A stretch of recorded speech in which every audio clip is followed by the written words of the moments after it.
अभिनंदन करता हूं। दोस्तों आज आप लोगों के बीच कहानी लेकर आया हूं इल्तुतमिश की बेटी रजिया सुल्तान और उनके प्रेमी याकूत खां और पंजाब के बठिंडा के गवर्नर अल्तुनिया।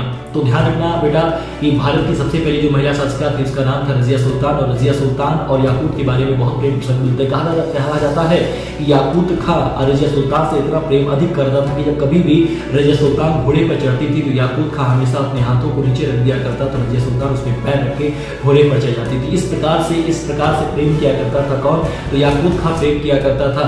और ध्यान रखना कि अल्तुनिया पंजाब से बठिंडा का गवर्नर हुआ करता था और उसने आपको वहां का स्वर्ग राजा घोषित कर दिया। बात बिल्कुल पसंद नहीं आई इसको रजिया सुल्तान को, और रजिया सुल्तान ने अपने घोड़े लिए और प्रेमी कहाँ पीछे रहने वाला था, इसलिए प्रेमी रजिया सुल्तान के पीछे आ गया।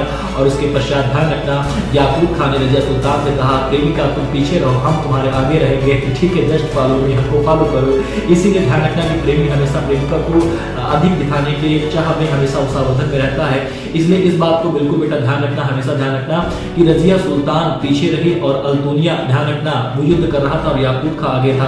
इसी बीच अल्तुनिया ने याकूत खां का सर काटकर हत्या कर दी। और उसके बाद ध्यान रखना बेटा कि रजिया सुल्तान अकेले पड़ गई और याकूत खां की हत्या हो गई। अब अल्तुनिया ने रजिया के सामने दो प्रस्ताव रखे कि या तो तुम हमसे विवाह कर लो या फिर दिल्ली की गद्दी दे दो। रजिया सुल्तान ने दिमाग लगाया कि अगर मैं विवाह नहीं करूंगी तो भी मुझे मार डालेगा, और अगर मैं दिल्ली की गद्दी दे दूंगा तो भी मुझे मार डालेगा।